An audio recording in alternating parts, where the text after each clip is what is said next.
লালমনিরহাটের হাতীবান্ধায় আব্দুস সোবাহান নামে এক প্রধান শিক্ষকের বিরুদ্ধে নানা অনিয়ম, দুর্নীতির অপকর্মের বিরুদ্ধে বিভিন্ন দপ্তরে লিখিত অভিযোগ করেছেন অভিভাবকরা। বর্ণাঢ্যদের সাহায্যের নামে ওই প্রতিষ্ঠানের শিক্ষার্থীদের দিয়ে ডিজে গানে অশ্লীল নৃত্য পরিবেশনেরও অভিযোগ করেন তারা। সোমবার দুপুরে হাতীবান্ধা উপজেলা নির্বাহী কর্মকর্তা ইউনো বরাবর লিখিত অভিযোগ করেন। অভিযুক্ত আব্দুস সোবাহান হাতীবান্ধা আদর্শ উচ্চ বিদ্যালয়ের ভারপ্রাপ্ত প্রধান শিক্ষক। অভিযোগ সূত্রে জানা গেছে, স্থানীয় আওয়ামী লীগ নেতা প্রধান শিক্ষক আব্দুস সোবাহান অনিয়ম, দুর্নীতি, অর্থ আত্মসাৎসহ নানা অপকর্মে জড়িত।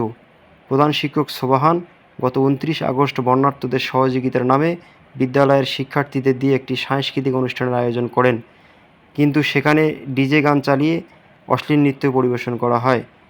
এমনকি ওই প্রধান শিক্ষক যোগদানের পর কৌশলে শিক্ষার্থীদের মাঝে ছাত্রীদের সাথে অনৈতিক সম্পর্কের সৃষ্টি করে বলেও অভিযোগে উল্লেখ রয়েছে।